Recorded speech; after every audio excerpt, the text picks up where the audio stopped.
여러분 반갑습니다. 저도 이민 목회를 한 8년 제가 담임 목회를 했거든요. 그러다 이제 재밌는 일도 참 많은데요. 저희 선범 목사님 중에 이제 지금 연배가 참 많으신데 그분이 한 번은 이런 얘기를 하시더라고요. 어느 교회 부흥회를 가셨는데 이 시차가 적응이 안 돼가지고 한국에다 미국으로 오셨는지 미국에다 한국 가셨는지 하여튼 시차 적응이 안 돼가지고 그때 깜빡 이제 예배 시간에 이제 예배를 이제 인도하면서 담임 목사님 인도할 거 아닙니까? 그러면 이제 본인이 이제 앞에 나가서 뭐 성경을 읽고 왔다든가 해서 이제 설교를 해야 되는데 그 시간에 깜빡 조신 거예요.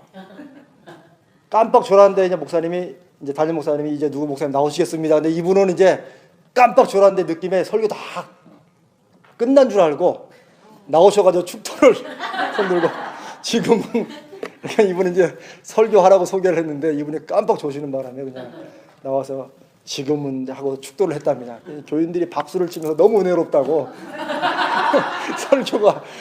설교가 짧아서 좋다고 그래서 본인이 평생에 한 설교 중에 제일 칭찬받은 설교라고 그런 말을 하시는데 그때는 재미있게 들었는데 제가 지금 시차가 왔다 갔다 해가지고 많이 회복됐는데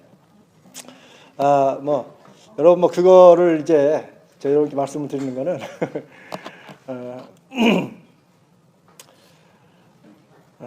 오늘 이렇게 여러분 제가 이렇게 또 자리를 또 이렇게 한 거는 참 잘하신 것 같아요. 근데 기함이 좀 좁히는데 자꾸 눈이 이렇게 옆으로 자꾸 찢어지려고 그러는 것 같아요. 자꾸 눈이 이게 한 눈에 안 들어오니까 오케이. 아닙니다. 뭐 올라가는 게 중요한 게 아니고 제 소리는 잘 들리시죠? 네. 오케이. 자, 제가 전에 미국에서 목회를 할 때 이런 실제 일이 한번 있었습니다. 이제 세교들이 오면은 이제 교육을 이렇게 같이 세가정 교육 이렇게 해서 하거든요. 근데 이제 그러는 중에 나온 얘기예요. 어떤 집사님이 세가정을 데리고 온 얘기를 하는 거예요. 처음 세가족을 이제 그 사람 어렵게 전도해서 이제 미국에서 전도하는 게 얼마나 어렵습니까? 한 사람 전도하는. 그래서 막 몇 달을 구워 삶아가지고 이제 간신히 교회 한번 가보자고 해서 4년 처음 교회 오는 분을 우리 교회로 이제 그때 모시고 온 거예요. 근데 저는 몰랐죠. 저는 그냥 새로운 사람이 왔길래 그러려니 했는데 그렇다고 새로운 사람이 왔다고 설교를 바꿀 수도 없잖아요. 또 이제 기본에 이제 하던 설교대로 이제 근데 하필 그날따라 설교가 이제 죄와 구원, 회개 이런 거에 관한 설교였어요. 그래가지고 계속 이제 설교하는 내내 이제 죄에 대해서 얘기하고 막 죄인 얘기하고 이러니까 이 새로 나오신 분이 너무너무 스트레스를 받은 거야. 이게 아니 처음 교회 나왔는데 좀 좋은 얘기를 좀 하지 계속 죄인이라고 그러지 막 이러니까 이분이 너무 싫었는가 봐요. 그러니까 옆에 자기를 인도한 그 옆집 아줌마들한테 옆구리를 쿡 찌르면서 왜 자꾸 죄인이라고 그래. 그냥 난 죄인도 아닌데.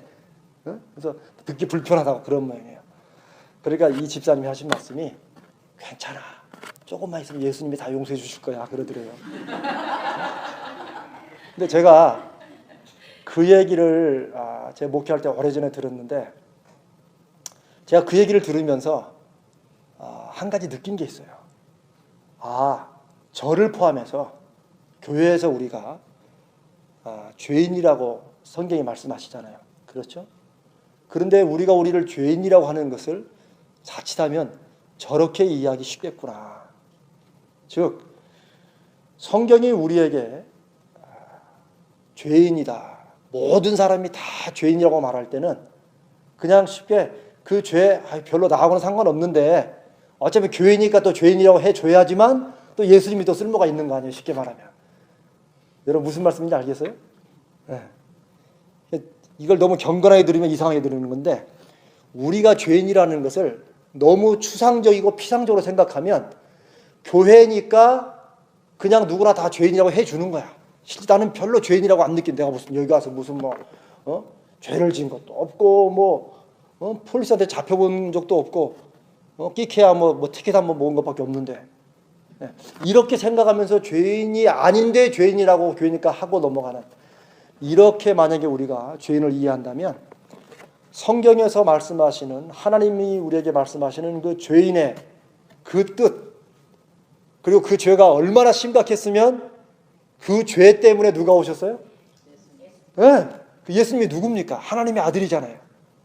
그러니까 하나님으로서는 그 죄가 얼마나 심각했으면은 하나님의 아들을 보내서 해결을 할 수밖에 없는 그런 정도의 큰 죄인데, 우리는 이제 자칫하면은 실제 생활과 연결이 안 되면 그냥 교회니까 뭐 죄인이라고 하니까 뭐 일단 죄인이라고 일단 해두고 조금 있으면 또 다 용서해 준다고 그러니까 이런 식으로 쉽게 지나가는 게 아닌가, 그런 생각이, 제가 그 집사님의 일화를 제가 떠올릴 때만 생각이 듭니다.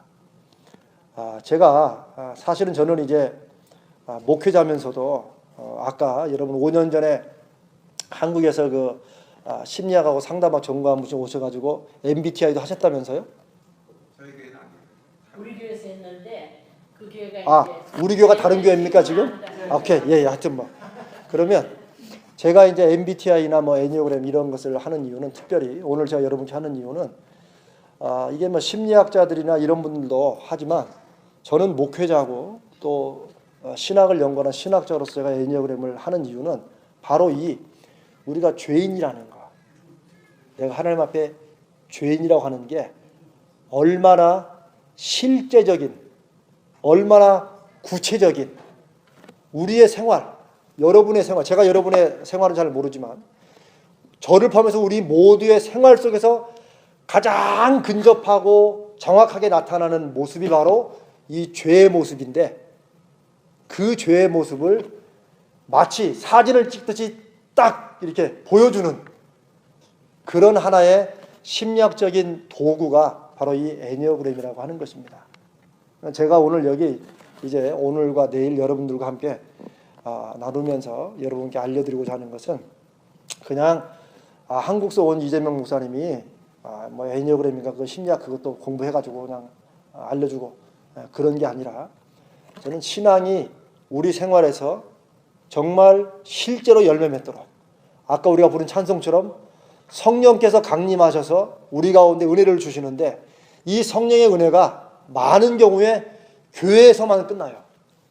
많은 경우에 교회에서만 끝나고 요 교회 밖에 나가서 주차장만 가도 이미 성령이 사라지셔. 그래서 뭐 아멘 할 건 아니고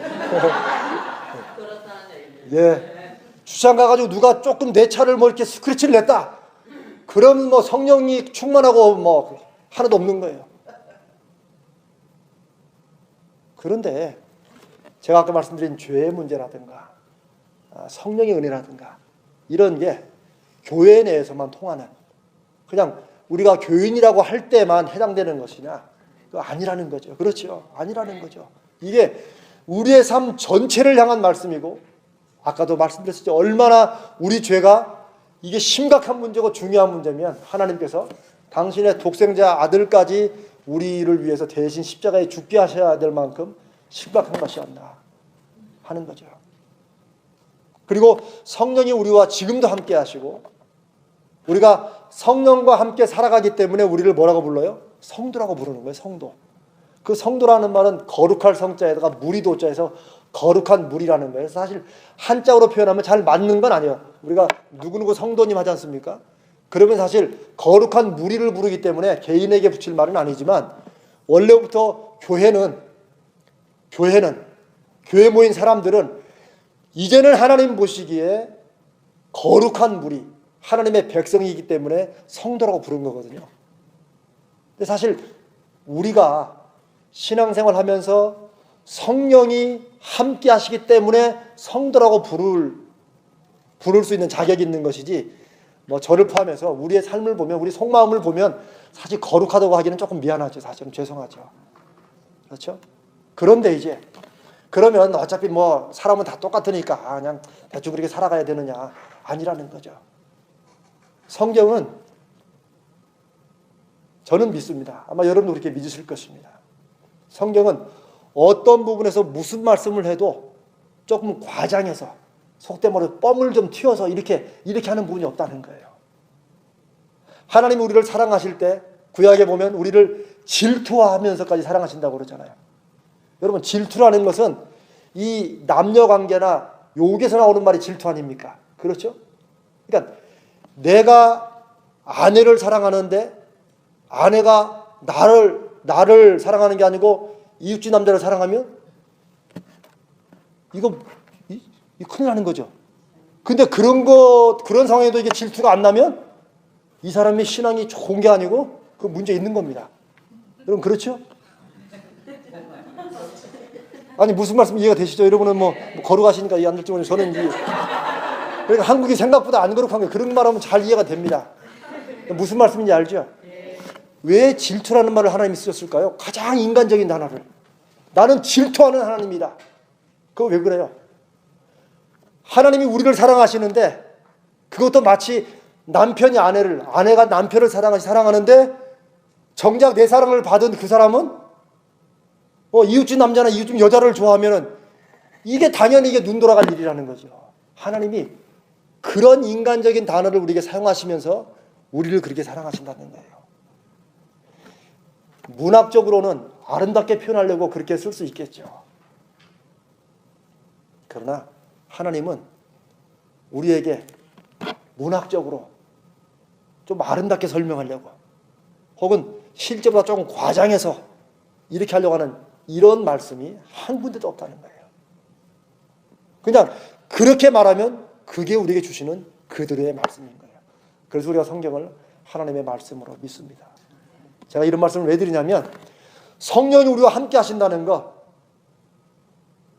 이거는 정말 하나님의 거룩한 영이 저와 여러분과 함께 하신다는 거예요.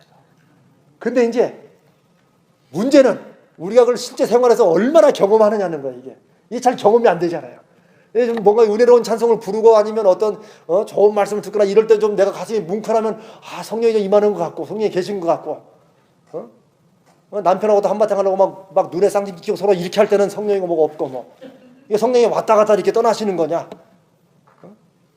기분이 좋을 때 성령이 충만하고 애들하고 한바탕 해가지고 그냥 저런 시키들 이가지고 한번 와르륵 하고 나면 성령이 없어지고 그런 것이냐? 아니라는 거죠. 성령 한번 임하시면 한순간도 우리를 떠나시지 않습니다. 그런데 왜 우리의 삶에서는 마치 성령이 계셨다가 안 계셨다 그런 것처럼 그러느냐? 우리가 성령을 제대로 의지하지 않기 때문에 그래요. 성령은 너무나 점잖으시고 너무나 인격적인 분이라서 그냥 우리가 무시하면 성령은 가만히 계시는 거예요. 가만히. 마치 요한계시록 3장처럼 요한계시록 3장에 보면은 이런 말씀이 있죠. 볼지어다 내가 문 밖에 서서 두드리노니 그죠? 누구든지 내 음성을 듣고 문을 열면 내가 그에게로 들어가서 나는 그와 더불어 그는 나로 더불어 함께 먹을 것이다 이런 말씀이 있죠. 근데 여러분 그 두드리시는 분이 누구십니까? 예수님이시죠. 하나님이시잖아요. 아니 하나님이 얼마나 능력이 많으신데 문을 두드리고 또 그 다음에 어떻게 해요? 안에서 내 음성을 듣고 내가 두드리는 걸 알고 문을 열면 내가 들어가고 그럼 안 열어주면 계속 두드리시고 계신다는 거예요. 우리가 생각하는 하나님은 어떤 하나님이에요? 놓고도 안 하시지 그냥 내 인생에 그냥 아무 때나 막 들어오시는 것처럼 생각되죠. 아니면 그냥 놓고 똑똑 한 다음에 나 들어간다 그러고 그냥 들어오시는 것 같죠. 그러나 성령은 아니라는 거예요. 성령은 가장 능력이 강하시면서도 가장 연약하신 분처럼 계속 우리의 마음의 문을 두드리신다는 거예요. 그래서 그냥 우리가 막 속에서 이렇게 막 그 열이 받고 막 우리 손발들이 각자 다 또 있잖아 이게 올라올 때는 성령 음성을 듣습니까 못 듣습니까? 못 듣습니까? 그때는 안 들린다는 거예요. 안 들려. 그런데 어느 때 성령 음성이 잘 들릴까요? 여러분은 어떠세요? 어떨 때 잘 들려요? 어떨 때 내가 좀 내 삶이 내 인생이 뭔가 왜 이런 생각들 있잖아요. 정말 하나님이 나를 사랑하시는 만큼 내가 사랑할까 뭐 이런 얘기 평상시 잘 안 하는 이런 기특한 생각이 언제 좀 잘 들어요? 오케이 내가 마음을 집중하고 기도하려고 할 때 또 행복할 때 행복할 때 그렇게 생각하는 사람은 굉장히 믿음이 좋은 사람이에요. 행복할 때부터 생각이 안 나. 행복할 때 나 행복에 빠져가지고 난 솔직히 저는 그렇다고. 저는 이 병원에 있을 때 정말 생각 잘 나더라고요.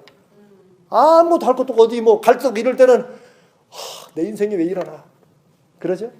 각자 다 이럴 때 외로울 때 좋습니다. 그럴 때가 어떨 때냐면 바로 내 속의 음성이, 내 이 성격의 음성이 잦아들고 계속해서 말씀하시는 성령의 음성이 그때서 들리는 거예요. 그러니까 성령이 말씀을 안 하시다가 그때 말씀하시는 게 아니고, 바꿔 말하면 어떻다는 거예요? 성경은 계속 말씀하신다는 거예요, 우리에게. 근데 우리가 들었다가 못 들었다가, 들었다가 안 들었다가 이렇게 한다는 거죠. 왜 그럴까요? 저는 이제 그걸 사람이 죄인이니까 다 그렇다. 맞습니다. 성경이 말합니다. 죄인이니까 그러고요. 심지어 예수 그리스도의 은혜로 우리가 하나님의 자녀가 되고 하나님의 거룩한 영이 우리와 함께 하시면서 이제 예수님이 영으로 우리와 함께 하신다고 말씀에 약속하시고 우리가 믿고 살아가면서도 우리는 예수님이 안 계시는 것처럼 살아가잖아요. 그렇죠? 여러분 때로 그런 생각 안 드세요? 정말 하나님이 살아계시면 왜 자꾸 일어나? 좀 그럴 때 있으시죠? 그런데 사실 아까 제가 성령을 말씀드린 것처럼 예수님이 함께 계셨다가 안 계셨다가 예수님 바쁘시니까 헌치불교에도 있다가 또 저쪽으로 갔다가 한국도 갔다가 이러시는 분이냐? 아니라는 거죠. 2000년 전에는 그러셨어요. 왜? 육신으로 오셨기 때문에 갈릴리에 계시면 예루살렘에는 못 계시죠, 당연히. 그러니까 예수님 찾으러 갈릴리도 갔다가 사마리도 갔다가 막 그러잖아요. 그 예수님 마지막에 이제 승천하시면서 뭐라고 그래요? 마지막에 내가 세상 끝날까지 너희와 함께 할 것이다. 이게 그냥 빈 약속이 아니에요. 빈 약속이 아니에요. 제가 그랬죠. 성경은 어느 한 부분이나 과장되거나 뻥이나 빈 약속이나 이런 게 없다고요. 다만 우리가 그냥 표현이 그런 거지. 성경에 다 좋은 말 써있지 뭐 그런 거 나쁜 말 써있냐? 우리는 신앙생활을 하면 할수록 그런 식으로 많이 이해한다는 거예요. 이게 좀 사람끼리도 잘 알면 서로 잘 알수록 이게 좀 관계가 성숙돼야 되는데 이게 성숙이 안 되고 너무 잘 알면 이제 다 아는 것 같이 그냥 아예 무시하는 경우가 많잖아요. 이 부부관계도 마찬가지예요. 이게 오래 살면 살수록 더 이게 새로워져야 될 것 같은데 불구하고 이제는 그냥 하면 그냥 다 알아듣는 것처럼. 근데 그러다 보니까 정작 그 속에 담겨 있는 그 느낌, 그 전달하고자 하는 그 말소리가 말의 표현이 아니라 말 표현에 담겨 있는 내 느낌, 이거는 이 부부 생활이 오래 갈수록 잘 모르는 경우가 많다는 거죠. 왜 그러느냐? 왜 그러느냐? 우리가 죄인이기 때문에 그렇다는 거예요. 그 말은 무슨 말이냐? 제가 아까 처음 말씀드린 그럼 뭐 목사님 우리가 다 죄인이죠 뭐 이런 차원의 죄를 말씀드리는 게 아니에요. 아주 실제적인 우리의 죄 때문에, 우리의 죄 성격 때문에, 우리 죄 성향 때문에, 쉽게 말하면 우리의 우리 속에 요거 하나씩 다 있잖아요. 이게 요게 하나씩 다 있어요. 이것 때문에 이게 예수님도 계셨다가 안 계신 것처럼 느껴지고, 성령도 계셨다가 안 계신 느껴지고, 또 성도도 천사로 보였다가 마귀로 보였다가 이러는 거예요. 어떨 때는 목사님 설교가 할렐루야 같다가도 똑같은 설교인데 똑같은 목사님인데도 어떨 때는 막 굉장히 막 듣기 싫어지고 막, 여러분 안 그러겠지만 저희 교회는 그냥 그랬었어요. 그게 왜 그러느냐? 이게 밖에서 일어난 상황이 아니라는 거예요. 나라는 거예요. 내 안에 보고. 이제 그걸 제가 애니어그램이라는 심리학적인 도구를 통해서 왜라고 하는 것에 대해서 성경적으로는 죄이기 때문에 그렇다. 여전히 우리가 죄 가운데 살기 때문에 그렇다. 여전히 죄의 습관 때문에 그렇다라고 말씀드리면 이게 성경적으로는 정답입니다. 그러나 이것으로만 끝나면 맞아, 우리가 죄이냐, 내가 죽어야지 이러고 나가다 저 파킹장만 가면 이제 또 다 살아난 거, 우리 또 다 부활해. 근데 좋은 면으로 부활한 게 아니고 심수봉이 옛날 그때 그 사람이 또 부활하는 거야. 또. 여러분 무슨 말씀인지 이해되시죠? 그러니까 우리는 어떤 면에서는 매주마다 죽었다가 여기만 나가면 또 부활하는 거야. 또. 근데 그게 좋은 의미의 부활이 아니라 또 옛날 그 사람이 또 나오는 거야. 그런데 애니어그램은 바로 우리가 왜 그렇게 자꾸 뭐가 자꾸 부활하느냐? 뭐가 이게 사실 부활이란 말은 좋은 말이니까 뭐가 자꾸 되살아나느냐? 이게 죽어야 되는데. 그럼 제가 죽어야 된다 말하니까 그냥 관계없는 얘기인데 이런 얘기 생각납니다. 어떤 아내가 있었는데 남편이 너무 오래 사는 거예요. 네? 참 못됐죠. 이거 다 한국 얘기니까 여러분 너무 심각히 듣지 마세요. 한국은 뺀 이런 얘기야. 근데 이것도 저 올라가면 또 이제 한국서 또 나 또 잡으려고 하겠네. 그런데 어떤 아내가 그러는데 이 남편이 너무너무 오래 사는 거예요. 죽을 듯 하면서 또 살아나고 자꾸 그러는 거예요. 병원에 갈 때는 죽을 것 같더니 병원 가서 조금만 누워있으면 또 살아나가지고 또 태어나서 나오고. 그러니까 이 아내가 죽겠는 거예요. 근데 어느 날도 또 아파서 또 쓰러졌어요. 그래서 아내가 또 이제 병원을 데리고 갔어요. 근데 이번에 심각해요. 의사가 진짜로 다 해보더니 운명하신 것 같습니다. 돌아가신 거예요. 그랬는데 남들 쪽에서 눈을 또 뜨는 거예요. 또 그러니까 와이프가 하는 말이 아까 의사가 죽었다고 했잖아.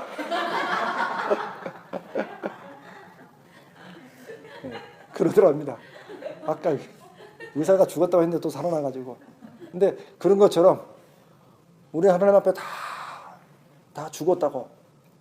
우리의 옛사람도, 옛 성격도, 옛 생각도, 교만도 다 죽었다고 말씀 듣고 다 회개하는데 참 이상 교회 밖에만 나가면 이게 또 살아나가지고 아까 죽었다고 했는데 또 살아나가지고. 근데 그게 뭐냐? 그리고 정말 죽어야 될 게 뭐냐? 우리는 다 싸잡아가지고 내가 죽어야 되죠. 그러면 말은 쉬운데 문제는 내가 안 죽는 거예요. 근데 제가 이제 오늘과 내일 여러분께 드릴 말씀은 내가 죽는다는 게 뭐냐?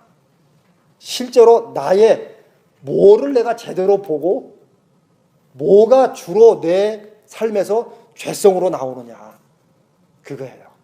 그걸 저는 이제 애니어그램은 제가 간단히 말씀드리면 에네아스라는 헬라어로는 9라는 겁니다. 그 숫자 9이에요. 그램이란 말은 여러분 옛날에 벤다이어그램 이런 그램 있죠. 그건 도표라는 거예요. 도표. 유형 그런 말이에요. 그러니까 말이 좀 이게 처음 들어 생소하지. 애니어그램은 쉽게 말하면 9가지 도형, 9가지 유형 그런 말이에요. 그래서 영어로 그냥 9 타입이라고 하는 거예요. 9가지 유형이라는 거예요. 그러면 사람의 성격을 9가지로 분류를 하는 거예요. 9가지로. 그럼 여러분들은 그 중에 하나일까요? 아닐까요? 네, 여러분들 만약에 나는 그 중에 하나 안 들어간다면 이제 심각한 거예요. 저한테는 9가지 중에 하나라는 거예요. 9 중에 한 가지 성격이다. 이 얘기를 제가 다시 말씀드리면 우리가 다 죄인인데 성경이 말하는 죄인인데 그 죄에 대한 이해가 가장 내 죄성이 어느 부분으로 나오느냐 하는 그 나오는 통로가 9가지가 있는데 사람마다 그 중에 한 가지 통로로 주로 나타난다는 거예요. 그게 어떤 사람은 승깔로 나타나고 걸핏하면 신경질 내는 거 나타나고 어떤 사람은 겁이 너무 많아가지고 화가 나도 꾹 참고 그냥 나중에 조용히 안 봐 그 사람을. 이렇게 나오는 방법도 있고 어떤 사람은 그냥 아무것도 아닌데 지레 그냥 아예 힘으로 누르려고 이렇게 나올 수가 있고 어떤 사람은 전혀 그런 말 들어도 못 들은 척 그냥 멍하니 이러고 지나가는 사람도 있고 이런 식으로 각자의 삶에서 상황이나 환경이나 다른 사람의 공격이나 이런 것에 대해서 9가지로 표출이 되는데 이게 건강하지 않게 나온다는 거예요. 이게 바로 우리의 죄성의 표현을 심리학적으로 다시 재해석한 게 바로 9가지 유형이라고 하는 거예요. 그래서 저는 서론적으로 드리는 말씀처럼 제가 목회자로서 신학자로서 오늘 여러분과 이런 얘기를 하는 것은 이게 단지 심리학적인 얘기를 하는 게 아니고 가장 근접하게 실제 예수 그리스도의 죽으심과 부활을 통해서 우리의 삶이 성령이 함께 하심으로 누구보다 거룩한 그런 삶, 그러나 그 거룩이 그냥 아까 이규현 목사 말씀하신 것처럼 이렇게 뭐 클러지 셔츠 이렇게 입고 성경도 들을 때 꼭 이렇게 딱 들고 눈도 좀 깔고 이렇게 딱 해서 이런 거룩을 말하는 게 아니고 정말 우리가 어떨 때 보면 정말 사람이 아름다울 때가 있잖아요.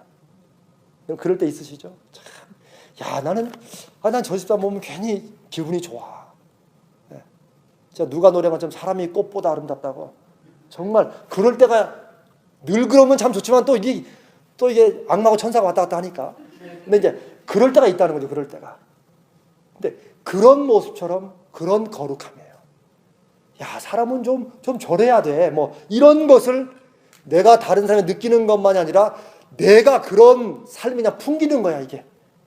풍기는 거. 그런 거룩함. 이런 모습으로 어떻게 우리가 회복하고 또 그걸 향해서 성경이 우리에게 늘 구원을 받기 위해서 노력하고 애쓰고 힘써 구원을 이루라 하는 것처럼 이미 구원받은 우리가 지금 우리가 이루어야 될 구원도 있다는 거예요. 우리의 인격의 삶에서 뭔가 말씀으로 능력으로 은혜로 우리의 삶이 새로워져야 될 그리고 새로워지고 난 다음에 느끼고 누릴 그런 행복이 있다는 거예요.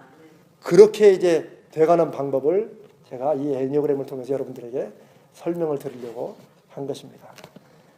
하여튼 이제 애니어그램이 뭐고 어떻게 하려는가 이해가 좀 되시죠? 그러니까 단지 여러분에게 성격이 애니어그램 들으니까 어떤 집사님은 뭐래? 이거 이렇게 들으면 완전히 잘못 들은 거예요. 요즘에 그런 식으로 이해하는 분들이 많아요. 특별히 이제 제가 이제 오늘 이따 좀 두 번째 시간 좀 되면 이제 번호 1번부터 9번까지 이제 우리는 번호를 이렇게 붙입니다. 그러면 잘못 알아들으면 몇 번이야? 나는 몇 번이야. 그래서 그냥 번호 하나씩 받고 그냥 가는 걸로 끝나요. 근데 아닙니다. 그게 아니고 아까도 말했듯이 내가 평상시엔 좋은데 한번 열받고 쌓이면은 어떤 쪽으로 이게 나오는가. 그거를 우리가 아는 거예요. 그리고 기도할 때도 무엇을 놓고 주로 기도해야겠어요? 그냥 주여 제가 죄인입니다. 뭐 이것도 틀린 기도는 아니에요. 그런데 제가 그동안 돌아보니까 그런 기도보다는 하나님 제가 또 그렇게 했습니다. 그러니까 우리의 행동의 죄 이전에 그런 행동으로 만드는 무언가가 우리에게 다 있다는 거예요. 그게 바로 이제 애니어그램에서 말하는 인성 유형이라는 거예요. 바로 타입이라는 거예요. 그게. 그걸 붙잡고 기도하면 훨씬 회개도 구체적이고 실질적으로 됩니다. 그리고 회개가 깊어집니다. 그냥 싸잡아서 그냥 뭉뚱그려서 그냥 다 어저께 했던 죄 다 용서해 주시옵소서 이렇게 한 방에 하고 어떤 분은 한 달에 한 번씩 와가지고 그냥 지난 6월달에 했던 죄 용서해 주시옵소서 뭐 이런 분도 있더라고요. 그래서 이제 뭐 천주교는 먹고 그런 의미는 아니지만 고해성사를 막 몇십 년 만에 한 번 하는 사람도 있잖아요. 그러면 그냥 쉽게 말하면 몇십 년 만에 현재를 한 번에 다 몽땅 몰아서 하는 것처럼 그런 거 아니라는 거죠. 가장 실질적으로 가장 구체적으로 가장 근원적인 것을 하나님 앞에 구하며 또 그것에 성령의 역사가 임하셔서 내가 그것을 넘어설 수 있도록 하나님께 구하고 나간다는 거죠. 그러면서 우리의 신앙의 삶이 실제적으로 바뀌고 새로워집니다. 그러면서 강해지는 거예요. 그러면서 내가 그렇게 이해 안 됐던 저 사람이 내가 이해가 되는 거예요. 그냥 받아들여지는 거예요. 왜 그럴까요? 저 사람이 기도를 많이 해서도 아니고 내가 기도를 많이 해서도 아니고 그게 아니라 내가 저게 왜 그렇게 싫었는가 하는 내가 이해되니까 그런 거예요. 자, 무슨 말씀이냐면요. 여러분, 저가 이제 아내를 만나서 결혼한 지가 어서 오세요. 이거 녹화하는데 이런 말 하면 안 되는데. 네. 제가 아내를 만난 지가 이거 조용히 하셔야 돼요. 지금 다 녹화 들어갑니다. 이제 내년이면 20주년이 되거든요. 나이에 비해서는 생각보다 결혼을 좀 늦게 해가지고 얼마 안 된 거예요. 그런데 여러분은 그 처음에 남편 만나셔서 어떤지 모르겠어요. 근데 저는 굉장히 거룩하게 살 줄로 알았는데, 왜냐면 제 아내도 나중에 들어보니까 제 아내도 처녀 때 저는 미국에 와서 이제 만났거든요. 미국에 유학으로 왔다가 이민 온 이제 아가씨를 만났어요. 근데 이제 그 노처녀를 만났는데 뭐 제가 노처녀 하나 구해주는 겸해서 이제 결혼을 해줬는데 이건 빼야 돼요. 그런데 제 아내도 교회에서 하는 결혼 세미나는 다 다닌 거야. 저도 총각 때부터 뭐 크리스찬의 결혼관 이런 거 막 강의하고 다니고 막. 그래서 이미 결혼은 제가 다 총각 때부터 다 알고 있다고 생각했어요. 다.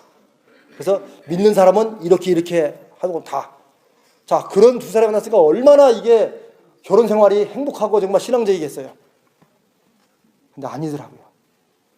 야, 만났는데 저는 부부싸움을 하면 저는 굉장히 그래도 좀 이렇게 남들 보기에 이해될 만한 문제로 싸울 줄 알았어요. 가령 뭐 세계 뭐 기아 문제라든가 지금 뭐 환경 문제라든가 요즘에 심각하잖아요.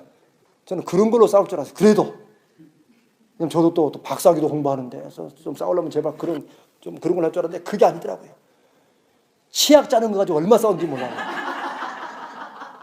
웃는 분들은 무슨 말인지 이해가 되실 거예요. 치약을 짜도 어떤 사람은 그냥 아무데나 그냥 쥐어잡고 짜는 사람이 있고 어떤 사람은 끝에부터 짜가는 사람이 있어요. 근데 여러분 제가 끝에부터 짜겠어요? 중간부터 짜겠어요? 아직 여러분이 저를 잘 모르시는 거예요. 저는 끝에부터 밀어 올라가는 사람입니다. 생각보다 제 아내가 참 여자같이 생겼거든요. 여자같이 생겼어요. 그런데 이 양반은 그냥 아무데나 쥐어짜는 거야. 그냥 가운데를. 그거 가지고 꽤 싸웠어요. 네, 제가 이해가 안 되는 거야.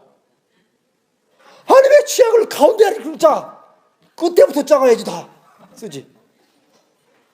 근데 여러분이 지금은 웃지만 저는 그때 심각했어요.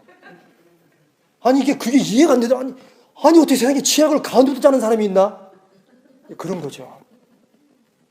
여러분 참 지금 생각하면 웃기죠. 아니 치약을 지가 짜고 싶은 대로 짜는 거지. 그게 끝에부터 짜고 가운데부터 짜고 이게 어디 있어요? 그렇죠? 네. 그런데 사람마다 마치 치약처럼 자기가 생각하는 뭔가가 있다는 거예요. 이제 중요한 거. 다 여러분마다 우리가 다 벗으면 자 그러면 우리 헌치빌 연합장로교회는 자 이제 가운데부터 짭니다. 이렇게 할 수가 없잖아요. 다. 지금 치약 짜는 문제가 아니고 우리의 생활 속에 나타나는 관계에서 나타나는 갈등을 말하는 거예요. 만약 여러분이 난 저 사람 이해가 안 돼 생각할 때마다 저 사람이 이해 안 되는 게 아니고 그 사람을 이해 못하는 나를 봐야 된다는 거예요. 그때 치약을 생각하셔야 돼요. 내가 지금 그러니까 제 아내는 그때 저를 보고 뭐라고 생각했겠어요? 아니 무슨 뭐 치약을 가운데부터 짜든 끝에부터 짜든 그게 뭐 중요하다고 이렇게 아침마다 치약 가지고 싸우나 이렇게 했을 거 아닙니까 서로. 치약만 거나 수건 거는 거. 나 세상에 아니 수건을 귀한 거는 거 좀 반드시 걸어놓으면 예쁘잖아요 그게. 근데 이 수건이 걸려있는 것도 아니야. 그냥 쓰고 그대로. 정말 이런 말 들으면 우리 와이프가 지금 뉴저지에 와 있거든요. 근데 아마 지금 귀가 간지럽겠는데 저는요 죄송합니다만 정말 여자분들은 정말 이렇게 정갈하고 그럴 줄 알았어요. 근데 옷을 벗으면 뱀 허물 벗은 것처럼 이렇게 코다 열어놓고 저는 결혼해서 처음 알았다니까요. 저도 물론 귀찮으면 벗어가지고 아무데나 던지기도 하지만 저는 웬만하면 그래도 해가지고 귀찮아도 그냥 걸어놓고 이런 건데 세상에 군데군데 뱀 허물이야. 누군지는 말 않겠습니다. 근데 그런 게 이해가 안 되는 거예요. 그런데 똑같이 제가 제 아내가 이해 안 됐던 것처럼 제 아내도 저 목사라는 사람이 왜 그거 가지고 그렇게 그러나. 또 재밌는 거는 또 제 와이프는 자기는 옷을 허물 벗듯이 아무데나 청바지도 쑥 벗어놓으면 신기 어떻게 그렇게 쭉 벗는 거 말이야. 쭉 이렇게 말려가지고 그렇게 벗고 가요. 근데 자기는 그러면서도 제가 또 양말은 또 벗어요. 저는 또 양말만 벗으면 또 농구를 또 해요. 또 그게 이상해. 또 그것도 하고 싶어. 또 그게 양말을 벗으면 그냥 갖다 놓는 게 아니고 그래서 해가지고 딱 던지는 건데 이게 늘 꼬린이 잘 되면 좋은데 이게 또 병 맞고 튀고 막 그래요. 그러면 난 또 안 가요. 그냥 내버려 둬요. 또 그건 참 사람마다 참 지성격 참 지멋대로죠. 바지는 갖다 잘 놓고 수건은 다 줄 맞추면서 양말은 또 아무데나 던져 또 이게. 자, 여러분 제가 드리는 말씀의 핵심을 아시겠죠? 만약 우리가 이 세상이 이해가 안 되고 환경이 이해 안 되고 사람이 이해 안 되고 난 저 사람 저만큼은 이해가 안 돼. 우리가 사실 받는 스트레스는 많은 경우 여러분 잘 생각해 보시면 사실은 실제 일어난 문제의 스트레스도 있지만 많은 경우에 더 많은 경우는 그 문제 때문에 얽혀있는 관계가 더 힘들게 만드는 거예요. 그리고 그 문제가 아직도 일어나지도 않은데 미리 땡겨서 염려하고 또 이 문제가 되기도 하고 다 그런 거예요. 그게 뭐냐? 결국 내 안에 제가 아까 말씀드린 대로 제가 아까 우리 죄성의 표현이다. 죄인이라고 말할 때 성경은 아주 구체적으로 정말 죄인이라고 그러는데 우리는 그냥 교회에서 말하는 죄인 정도로 알고 있다고 그러는데 여러분은 이제 그게 아니고 우리는 내가 정말 죄인이구나 내 삶에서도 그렇게 이제 이해하시라고 그랬죠.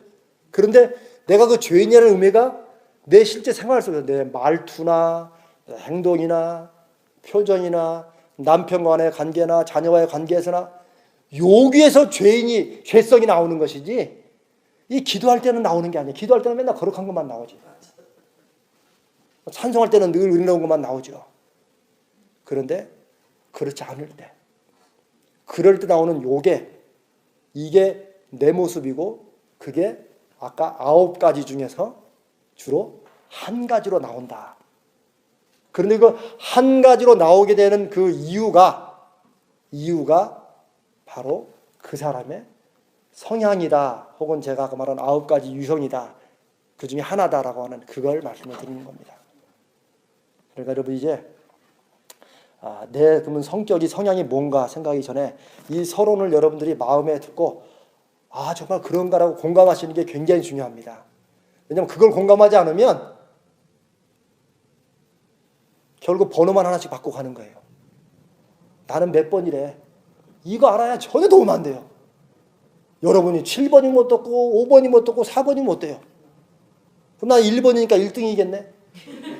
그거 아무런 의미가 없는 거예요. 그게. 중요한 건 신앙생활하고 하나님의 자녀인 거룩한 하나님의 백성인 내가 이 땅에 살고 힘들기 어렵긴 해도 그래도 성령이 함께 하심으로 이겨나갈 수 있는 믿음의 은혜가 있는데도 내가 왜 자꾸 심수봉의 그 노래처럼 그때 그 사람으로 자꾸 돌아갈까? 이거를 우리가 진지하게 고민하고 그 부분을 붙잡고 고쳐나가고 성령 의지하고 나가면 분명히 좋아집니다. 저하고 제 아내는요, 제가 아까 말씀드린 것처럼 그 초반에 그렇게 신랄하게 신발 벗어 하여튼 뭐 많습니다. 그냥 집에 들어올 때 신발 그 현관에 신발 벗어놓은 거부터 그냥 이거부터 수건 걸어놓는 거, 뱀 허물 벗는 것처럼 옷 벗어놓는 거, 치약 짜는 거, 우리 아들 밥 먹을 때 이렇게 턱 꿰는 거, 뭐 하여튼 모든 게 다 걸리는 거였는데 그게 사실은 그게 문제가 아니라 그걸 문제로 보는 내 안에 문제가 있는 거예요. 우리 각자에겐 다 그게 있다는 겁니다. 그런데 그걸 알고 여러분의 성령을 의지하고 함께 함께 이 가족 아닙니까 정말? 이게 주님이 세우신 주님이 부르신 가족입니다. 이 가족들 서로 격려하고 세워나가면은요 정말 좋아집니다. 아주 실적이고 아주 구체적으로. 애니어그램을 공부한 뒤로 저하고 제 아내는 그 후로 부부싸움을 한 번도 안 했습니다. 그러면 좋겠지만 합니다 여전히. 왜 안 하겠어요? 하지요. 그러나 감사한 건 바로바로 잘 풀어집니다. 그리고 조금씩 더 나아져요. 그리고 그 강도가 그렇게 세지진 않아요. 그냥 솔직히 말씀드리면 그러면 제가 거룩히 돼서 그러냐? 아닌데 그렇지 않고 저도 저에게 있는 그 죄성이 또 나오는 걸 알기 때문에 미리 꼬리를 내립니다. 딱 봐가지고 처음에는 모르고 쫙 나가는데 이대로 가다가는 서로 부딪히겠다. 그래서 제가 미리 꼬리를 내리고 와이프도 제가 올라가려고 그러면은 거기서 미리 저를 자극하지 않으려고 그렇게 미리미리 참아주는 이런 게 있습니다. 그래서 점점 좋아지는 거예요. 여러분들도 그냥 성격이 좋아서 다 다 참는다고 하는데 성격만 줘서 참았다가는 이게 병됩니다. 병. 심장병도 되고요. 암도 되고 뻑하면 소화 안 되는 분들 제가 꼭 동네 약장수 같네. 이 없이 뒷골 땡기는 분들 다 그거 다 이유가 있는 거예요. 그런데 그런 것들이 하나씩 하나씩 정말 구체적으로 바뀌어집니다. 자, 지금까지 제가 드린 말씀에 대해서 혹시 질문 있으시면 하세요. 아무 질문이라도. 없으시면 그냥 그 다음으로 넘어가도 되고요. 없으십니까? 오케이. 제가 이제 여기 오기 전에 지난 수요일부터 제가 이제 수요일 날, 화요일 날 저녁에 미국에 들어왔거든요. 그래서 이제 수목금요일까지 세계 국제 애니어리움 협회라는 그 협회에서 지금 컨퍼런스라고 제가 거기를 갔다 왔습니다. 거기에서 제가 아주 재밌는 사진 하나 봤어요.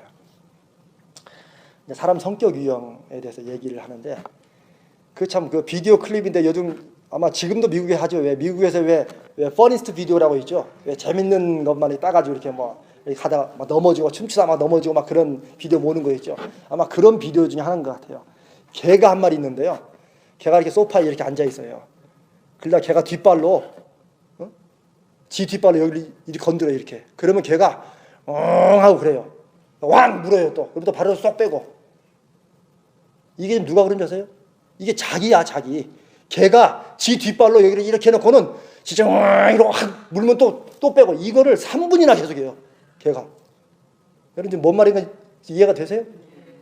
개가 지 뒷발로 지를 건드리고 지가 화를 내. 이거를 계속 반복하더라고요.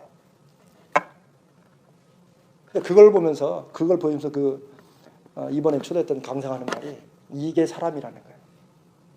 무슨 말이냐? 아까도 말씀드렸지만 우리는 많은 경우에 환경을 얘기합니다. 나 아닌 다른 사람을 생각해요. 어떤 문제가 있을 때. 물론 그렇다고 환경이 다 좋고 환경에는 아무런 문제 없고 다른 사람에는 아무런 문제 없고 모든 문제가 나한테 있다. 이렇게 말씀드리는 건 아닙니다. 분명히 문제가 서로에게 있겠죠. 그러나 문제를 가장 쉽게, 가장 빨리 해결하는 길은 뭐겠어요? 내 안에 있는 나부터 그걸 문제로 안 보고 내가 바꾸면 그 문제가 생각보다 덜해집니다. 그런데 이거를 계속 이러면 계속 그냥 1년 내내 이러고 사는 거야. 이게 자기 뒷발인지도 모르고. 그게 우리의 모습이라는 거죠. 제가 아는 어떤 교인은 몇 년째 새벽 기도를 그렇게 간절히 하는 분이 있어요. 여러분 이민사회 얼마나 힘듭니까? 저희 교인들도 월요일부터 토요일까지 그냥 새벽같이 일어나서 세탁소 하시는 분들이나 여기는 이제 아마 좀 직업군이 좀 다르겠습니다만은 제가 살았던 뉴저지나 뉴욕에서는 세탁소나 그다음에 청과상해, 그다음에 생선 가게 이런 게 좀 많았어요. 주로 업종에. 그냥 그런 일들 다 새벽같이 일어나야 돼요. 그리고 시간에 와서 문을 열고 이렇게 해야 되는데 그 바쁘고 힘든데도 불구하고 매일같이 새벽에 나와서 그렇게 기도를 하는 거예요. 그렇게. 제가 이제 또 목사니까 또 새벽에 나와서 그렇게 늘 간절히 기도하면 또 궁금하기도 하고 또 좀 그렇잖아요. 대체 무슨 기도 이렇게 응답이 안 되죠? 몇 년째 나오나 그렇고 그런 마음이 들잖아요. 그래서 한번 물어봤어요. 불러다가 대체 집사님 무슨 기도 이렇게 간절하게 늘 하시냐고 하니까 자기 가정에 화목을 위해서 기도를 한대요. 남편을 위해서 기도하고 행복해지려고 자꾸. 그래서 제가 이제 그러면 그게 몇 년째 하는데 왜 이렇게 안 되냐 그게 제가 물어봤어요. 참 그거 뭘 물어봐 그냥 내버려 두지. 근데 저는 꼭 물어보고 싶더라고요 그게. 왜냐하면 저는 이렇게 믿기 때문입니다. 여러분이 기도하시는 그 제목들을 하나님이 어떻게 응답해 주시느냐. 만약 여러분들이 내가 기도하는 그 제목을 나는 아무것도 안 하는데 하나님이 갑자기 응답을 확 주신다고 생각하면 오래 갑니다. 그 기도는 아마 평생 가도 안 되는 것들도 많을 거예요. 무슨 말씀이냐면 우리가 하나님께 구하는 아니 거의 대부분의 기도 제목은 하나님이 항상 우리를 통해서 무언가를 하시기 원할 때가 있으시다는 거예요. 근데 우리는 주여 해 주시옵소서야. 나는 꼼짝 않겠사오니 주여 해 주시옵소서. 이게 이제 우리가 그렇게는 기도하지 않지만 많은 경우 우리의 기도는 그거예요. 즉 바꿔 말하면 뭐냐? 나는 계속 문제를 일으키는 일을 계속해. 그러면서 주여 고쳐 주시옵소서. 아까 그 개. 주여 이 발이 자꾸 날라옵니다. 이 자기 발인데. 저는 이제 그걸 제가 알고 또 그런 걸 제가 성경 통해서 발견해서 이제 자꾸 이제 가르치는 그런 목사이기 때문에 제가 물어봤어요. 대체 가정의 화목이 몇 년째 기도하는데 왜 이렇게 안 되냐 제가 물어봤어요. 이제 자, 그 얘기입니다. 이분이 뭐라 그러냐? 새벽마다 다 하는 기도 제목은 오늘도 우리 남편이 정말 오늘도 가정 안에서 화목하도록 인도해 주시고 정말 오늘은 부부싸움 하지 않도록 해주시고 뭐 이제 다 그런 기도예요. 제가 근데 그렇게 해서 가면 왜 자꾸 또 싸우게 되냐 이제 물어봤죠. 왜 싸우게 되냐. 근데 이분이 이제 자세하게 말을 하는데 저는 벌써 이제 딱 보면 이제 짐작하게 되죠. 이렇게 보니까 이겁니다. 여러분 새벽에 나와 기도하는 거 힘들죠. 쉽지 않습니다. 이민생활에서. 그것도 어쩌다가 한번 마음이 땡길 때 나오는 건 되는데 계속 나오는 건 이건 정말 힘든 겁니다. 근데 자기는 이렇게 힘들게 나와서 새벽에 기도하고 이제 출근해야 될 거 아니에요. 또 남편이랑 같이 하니까. 주로 대부분 이민교회는 또 이제 이민교회 성도들도 같이 또 일을 많이 하잖아요. 또 같이 출근하려면 또 빨리 이제 부랴부랴 가야 되는데 그러면 최소한 애들도 있으면은 남편이 나는 이렇게 힘들게 교회에서 기도하면 자기는 어떻게 해야 돼? 일어나서 애들 좀 깨워놓고 뭐 밥하라고는 하지 않는데 애들이라도 좀 깨워놓고 자기 좀 자고 일어난 이부자도 어떻게 좀 해놓으면 그러면 좀 될 건데 나는 이렇게 가정을 위해서 기도하는데 이 사람은 가면 뭐하고 있어요? 주무시고 계시는 거지. 그러면은 기도 시큰하고 주여 오늘도 은혜를 주시옵소서 가정 화목을 주시옵소서 하고 기도하고 갔다가 문을 들어가면 또 그 꼴을 보니까 어떻게 돼요? 말이 아무리 참으려고 해도 이제 가시가 나오는 거죠. 이제 이렇게 하다 보면 그 남편은 또 잠깨라도 또 그 가시 돋친 말은 또 잘 알아들어요. 또 그래가지고 또 한바탕 하는 거죠. 그리고 어떨 때 크게 분노냐? 남편이 그러려면 가서 기도하지 마. 이 말을 듣는 상황이 뒤집어진다는 거죠. 이게. 근데 그게 반복되는 거예요. 그게. 여러분 공감이 좀 되세요? 자, 그러면 제가 내는 처방은 뭐겠습니까? 자, 여러분들은 뭐예요, 처방이? 야, 여러분 머리가 좋으시네. 아니, 저하고 코드가 통하는 것 같아. 제 처방은 그거였어요. 집사님, 앞으로 3개월 동안 새벽기도 나오지 마세요. 세상에 새벽기도하는 성도한테 기도하지 말라고 하는 목사는 아마 나밖에 없을 거예요. 처음에 눈이 동그래져요. 아니 목사 그럴수록 더 하나님을 의지해 주여. 어제도 싸웠는데 오늘은 제발 싸우지 않게 해주시옵소서. 집사님 새벽기도 나오지 말고 하나님이 응답해 주시는 길은 새벽기도를 통해서 응답하시는 게 아니라 이미 하나님이 이제 그 기도 제목은 아시고 들으셨으니까 이제부터 응답을 받으라고. 응답은 새벽기도 안 나오고 이제 그냥 가만히 남편과 함께 잠을 좀 더 푹 자고 일어나서 각자 할 일을 하는 거라고. 한번 그렇게 해보라고. 그럴 때 부부싸움을 했을까요? 안 했을까요? 안 했습니다.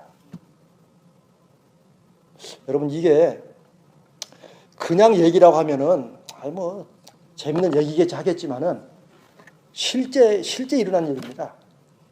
그리고 양상은 좀 다르지만 생각보다 많은 가정들이 이민사회든 한국사회든 어디나 사람 사는 데는 다 마찬가지라는 거예요. 다 내가 하나님의 무언가 구하면서 제가 아까도 말씀드렸지만 주여 해 주시옵소서 나는 꼼짝 않겠사오니 이런 식으로 할 때가 많다는 거예요. 그러나 그렇지 않습니다. 하나님은 우리와 함께 일하시는 것을 기뻐하십니다. 하나님은 우리를 통해서 역사하시기를 기뻐하시는 거예요. 왜 예수 믿고 난 다음에 믿음의 공동체가 왜 필요하죠? 각자 그냥 믿으면 되잖아요. 각자. 요즘에 인터넷도 많이 있는데 아니라는 거예요. 하나님의 자녀는 함께 모여서 서로가 서로를 격려해주고 또 위로도 해주고 세워주고 이러라고 모이는 거예요. 이러라고.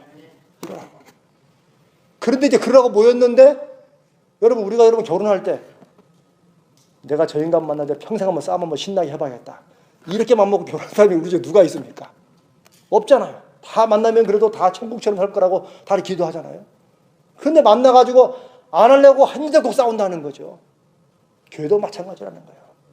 우리 중 누가 교회 와서 내가 작심하고서 오늘은 한바탕 좀 싸움 좀 하고 신앙생활 해야겠다. 이런 분이 누가 있어요 우리 중에?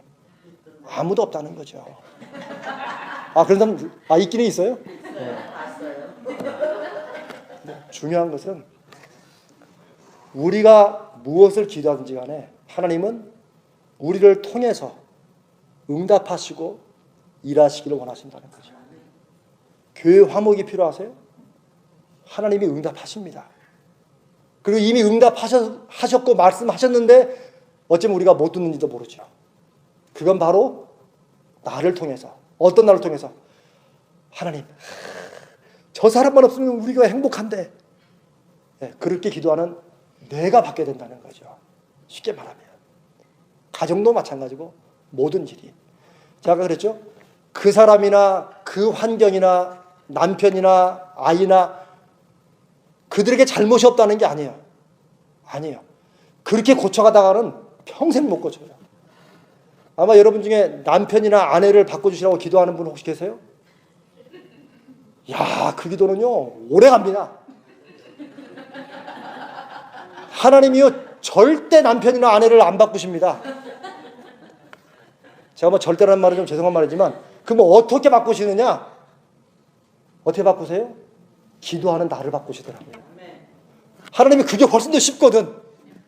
저도 가만히 보면 저거 제 아내 잘 제가 말씀드렸잖아요. 제 아내가 갑자기 뭐 더 천사처럼 바뀌어가지고 제가 바뀐 게 아니라니까요. 제가 그렇게 아무튼 치약까지 싸우는 게 너무 내가 인생이 허망해서 아이고 치약은 포기하자. 수건도 포기하자. 현관에 들어오는 신발도 포기하자. 내가 나를 바꾸니까 그 다음엔 치약 짜는 것도 참 예술적이더라고. 야, 어떻게 짜면 이렇게 뒤틀릴까? 아니 정말 이제 치약 짜는 게 네, 그리고 저도 요즘은 이제 치약을 중간에 짭니다. 저도. 아이까지 그러면 중간에 짜면 어때? 네. 수건도 저도 이렇게 맞추다가도 에이 모르겠다. 왜? 내가 거기에 안 매이려고. 내가 나를 알기 때문에 나도 모르게 내 함정에 안 빠지려고 그렇게 한다는 거죠. 남을 바꾸기보다는 내가 나를 알고 그게 너무너무 싫은 것은 나한테 이유가 있는 거예요. 왜냐하면 여러분 사람마다 어떤 한 가지 특정한 것에서 누구나 다 싫어할 것 같아요? 어떻습니까? 그렇습니까? 아닙니다. 이 중에 15분이 싫어하고 그래서 거의 다 싫어한 것 같지만 한 사람은 난 괜찮은데 이럴 수 있다는 거예요. 여러분 아시겠습니까? 이게 생각보다 인생이 다 그렇다는 거예요. 그런데 많은 경우에 대부분 우리는 누구나 다 싫어하는 걸 나도 싫어하는 것 같지만 아닙니다. 나만 그게 너무너무 싫은 거예요. 나만 그게 너무너무 힘든 거예요. 나만 그게 너무너무 외로운 거예요. 나만 그게 너무너무 갖고 싶은 거예요. 그거를 발견해가자는 게 바로 애니어그램이에요. 세상 사람이 다 원하는 거 나도 원하는 것 같죠? 그렇지 않습니다. 생각보다. 한번 보세요. 여러분 유혹이라는 거 어떤 유혹의 기준이 있어가지고 누구나 다 똑같은 유혹에 빠질 것 같죠? 그렇지 않습니다. 그래서 제가 말하는 이 애니어그램, 이 9가지 유형으로 사람을 나눈다는 것은 누구 말대로 박스를 9개 갖다 놓고 자 거기는 1번 박스, 2번 박스 이런 식으로 박스에 집어넣는다는 게 아니에요. 그게 아니고 나도 모르게 내가 나오는 내 성격, 그 죄가 여전히 묻어있는 그게 주로 어디로 나오느냐. 혹은 구덩이로 말하면 어떤 유혹이라는 구덩이를 각 구덩이마다 사람들이 혹할 만한 것을 9개를 둔다면은 여러분들이 빠질 때 다 한 곳을 빠지는 게 아니고 각자 빠지는데 나중에 집도 여기 빠졌네? 같이 빠지는 사람도 있다는 거예요. 그런 사람들을 몇 번 유형이다. 어떤 성격이다. 이제 이렇게 부르는 거예요. 무슨 말씀인지 아시겠죠? 오케이. 그래서 애니어그램의 중요한 것은 나를 아는 것인데 그 나를 안다는 것은 바로 나도 모르게 저 마음속 깊이, 이건 이제 무의식입니다. 심리학적으로 말하면 이게 의식이 아니에요. 무의식이에요. 무의식. 무의식은 뭐냐? 그냥 좀 더 쉽게 말하면 습관적인 거예요. 습관. 여러분, 습관 고치는 거 쉽습니까? 어렵습니까? 어렵다면 왜 어렵습니까? 습관은 나도 모르게 나오기 때문에 어려운 거예요. 그렇죠? 습관이 나오기 전에 내가 안다면, 그리고 내가 그걸 고치려고 자꾸 애쓰면 그러면 고쳐지는 거예요. 근데 이 습관이 급하면 또 나와. 그렇죠? 열만 받으면 또 나오죠. 내가 늘 신경 쓰고 있다가도 신경만 좀 덜 쓰면 또 나와. 그게 무슨 습관이든지 간에. 그렇죠? 당황만 하면 나와요. 피곤하면 나와. 스트레스만 받으면 나와. 그게 습관이라는 거예요. 그러나 인생에서 더 무서운 습관은 우리 외적인 습관이 아니에요. 뭐 발 떠는 습관 뭐 그런 거 있잖아요. 저는 어렸을 때 발 떨었다고 얼마나 또 혼났는지 몰라요. 그래서 제가 지금은 제 아들한테 야, 발 떨어. 발도 안 떠는 애한테 발 떨어. 밥 먹다가 그 왜 젓가락질 하는 거 있잖아요. 여러분 젓가락질 지금 여러분들 이렇게 잘 하시죠? 우리 V자로. 근데 어린애들은 처음에 V자로 안 되잖아요. 이게 이렇게 X자로 되잖아요. 이거 했다고 이걸 얼마나 많이 듣는지 제가 아버지하고 밥 먹기가 싫었다니까. 근데 지금은 젓가락질을 잘해요. 근데 제가 때로는 그걸 보면서 이걸 잘한다고 뭐가 좋아졌나 인생에. 아니 정말로. 물론 저희 아버님은 저를 위해서 그랬겠지만 아니 이렇게 집어먹어도 그거 오히려 제 생각에 차라리 저희 아버님이 요 젓가락질 하는 것 때문에 신경 안 쓰고 차라리 그것 때문에 내가 아버지하고 밥 먹기를 좀 싫어한 이런 것을 알고 에휴 그냥 네 맘대로 먹어라 이랬으면은 차라리 아버지하고 나하고 좀 더 가까워질지 모르겠어요. 더. 이건 제가 한 예를 든 거예요. 이런 것처럼 우리의 습관에게 어떤 이런 외적인 습관도 있지만 이제 더 무섭고 더 심각하고 더 중요하고 더 고쳐야 되는 것은 우리 내면의 습관이에요. 여러분 생각하는 것도 습관인 거 아세요? 어떤 사람은 다 긍정적이라고 그러죠. 그것도 습관이 돼서 그런 거예요. 무의식 중에 되는 거예요. 그 무의식은 아주 오랜 동안 어렸을 때부터 자기도 모르게 매사를 그냥 저 내면의 깊은 데부터 그냥 다 좋게만 보려고 하다 보니까 모든 게 다 좋게만 보이는 거예요. 그러면 모든 걸 다 좋게만 보는 게 좋은 거냐? 또 그건 아니에요. 그건 그 사람에게는 그게 문제예요. 모든 걸 좋게만 보니까 실제 어떤 문제는 좀 심각해 봐야 되잖아요. 애가 학교를 안 가도 괜찮아. 뭐 아직은 뭐. 처음에는 멋있는 아빠고 정말 이해심 넓은 엄마 같지만 그러다가 애 망치는 거예요. 폴리스한테 몇 번 잡혀가도 괜찮아. 젊어서 그러다 한번 경험해보는 거야. 멋있는 아버지 같죠? 아닙니다. 만약 이 아버지가 모든 게 괜찮아 스타일 아버지라면 그런 아버지 밑에서 큰 아들은 자칫 망치는 거예요. 근데 또 반면에 또 어떤 아버지는 너무 심각해 매사가. 마치 저희 아버님처럼 젓가락질부터 그냥. 또 밥 먹고 숟가락과 젓가락을 동시에 들으면 또 안 돼. 야, 난 그렇게 밥 먹는데 법칙이 있는지 몰랐어요.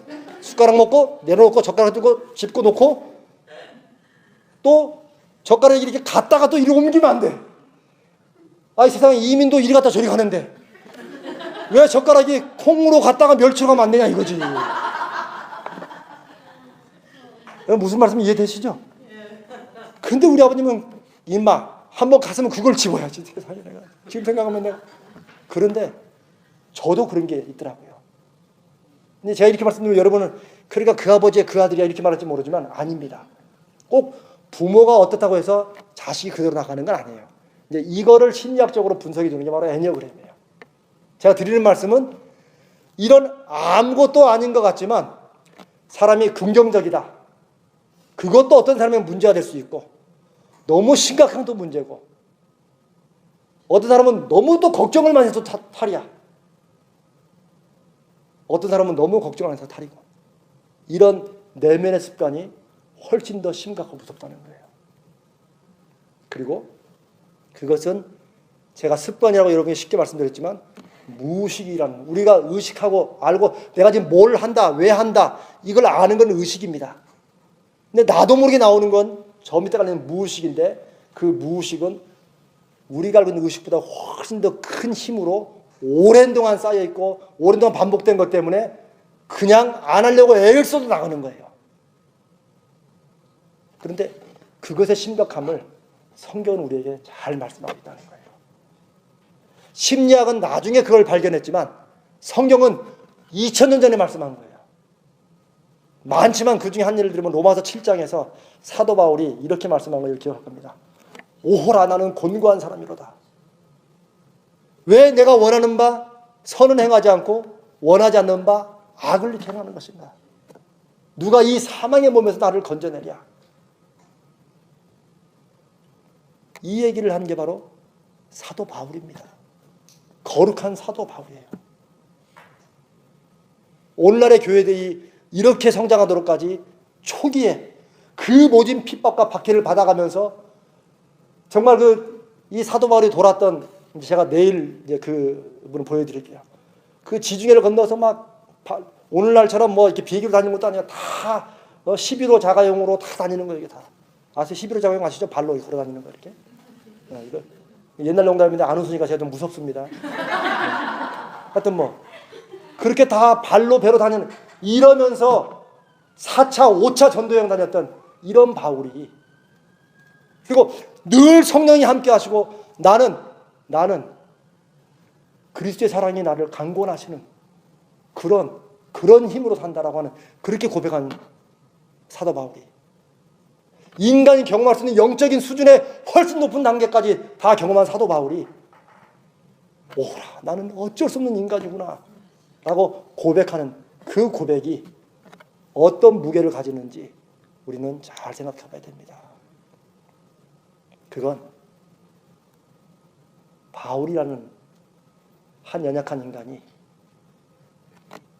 자기가 그렇게 성령에 충만함에도 불구하고 여전히 자기 안에 죄성 때문에 여전히 해결되지 않고 여전히 힘들어하는 이런 분이 있다는 것을 주님 앞에 고백하는 겁니다. 그리고 로마서 8장에서 바로 뭐라고 그래요? 그런즉 이제 그리스도 예수 안에 있는 자에게는 결코 정죄함이 없다. 무슨 말이에요? 내가 그럴지라도, 내가 이런 인간일지라도 그리스도 예수 안에 있으면 너는 그러니까 안 돼 라고 하나님은 말씀하시지 않는다는 거예요. 그 로마서 7장과 8장에 이게 그래서 복음이라는 거예요. 그러니까 이 애니어그램은 내가 이런 인간이구나, 그러니까 나는 안 돼, 이렇게 끝나는 게 아니고, 내가 이랬었구나, 정말 이런 내가 어떻게 내가 이렇게 했는지 모르겠습니다. 그럴 때 그럼에도 불구하고 하나님이 우리를 붙잡아 주시고 성령 안에서 세워주시고 우리가 어떤 부분에 취약한지를 알아가고 고쳐나가고 우리 안에 깔리는 저 무의식의 우리도 모르는 생각의 습관이나 행동의 습관이나 반복된 이런 것들을 우리가 기도하면서 고쳐나갑니다. 그러면 고쳐진다는 거예요. 여러분 이규 목사님이 나눠드린 그 책 받으셨죠? 네. 그 책의 저자가 누군지 아세요? 네, 이 앞에 서 있는 접니다. 그게. 네. 근데 이런 건 이제 빼야 돼, 저기서. 제가 애니어그램 강의를 이제 오랜 동안 미국서도 하고 한국서도 하면서 제가 교회에서 강의를 하면서 보니까 제가 굳이 성경 인물들로 이렇게 분석을 해놓는 것은 애니어그램을 설명할 때 그냥 애니어그램을 일반 사람을 놓고 설명할 수 있는데 교회에서 제가 해보니까 성경 인물로 하니까 성도님들이 훨씬 더 쉽게 이해가 되더라고요. 왜냐면 우리는 그 성경 인물 알잖아요. 대충 다 바울이 누구고. 그래서 성경 공부도 할 겸 성경 인물을 가지고 이렇게 애니어그램을 설명하니까 이게 훨씬 더 성도들에게 이해도 쉽게 되고 또 한 가지는 아주 중요한 의미가 저한테는 있습니다. 아까 어떤 분이요, 그러셨는데 바울, 베드로, 다윗, 요셉, 성경에 나오는 그 많은 인물들, 그 위대한 인물들도 우리하고 똑같은 그런 약점들이 있었네. 그걸 발견하라는 거예요. 그런 약점에도 불구하고 하나님이 쓰셨다는 것을 성경에서 발견하시고 여러분들도 여러분의 인성 유형의 하나가 뭐든지 간에 그 인성 유형의 대표가 바로 그 성경 인물이라는 거예요. 그러면 여러분 요셉 얼마나 훌륭합니까? 그렇죠? 그런데 그 요셉과 같은 성향이 있는 여러분들에게는 그 약점을 여러분이 알고 그 여러분들이 자꾸 나도 모르게 반복하는 그것이 뭔가를 알고 그걸 고쳐나가고 기도하면서 붙잡아 나가면 그거 어떻게 되는 거예요? 하나님이 요셉처럼 쓰시는 길로 우리를 인도하신다는 거예요. 제가 그런 어떤 믿음적인 신앙적인 어떤 그런 소망을 드리기 위해서 제가 성경 인물을 가지고 애니어그램으로 분석을 한 거예요. 저는 이제 이 애니어그램이 구체적이고 실질적으로 여러분들의 생활 속의 모습들을 내면 무의식에 있는 것들을 붙잡아 나가고 발견해 나가는 거다 말씀드리면서 제가 지금 이걸 하면서 좀 자꾸 고민이 개인적으로 나누는 식으로 할까 아니면 어떻게 할까 지금 제가 지금도 고민하고 있으면 하여튼 하나님께서 뭐 인도하시라고 믿고 혹시 여기까지 제가 설명하는데 혹시 질문 있으시면 하세요. 지금까지 하는데 그거 좀 잘 이해가 안 된다든지 아니면 조금 더 설명이 필요하다든지 하세요. 네. 졸리지 않죠? 네, 여러분 졸리면 정말 안 되는 겁니다. 왜냐하면 졸릴 사람은 접니다. 지금 한국서 와가지고 시차가 바뀌어가지고 지금 졸려야 될 사람은 나예요. 네. 오케이. 그러면은요.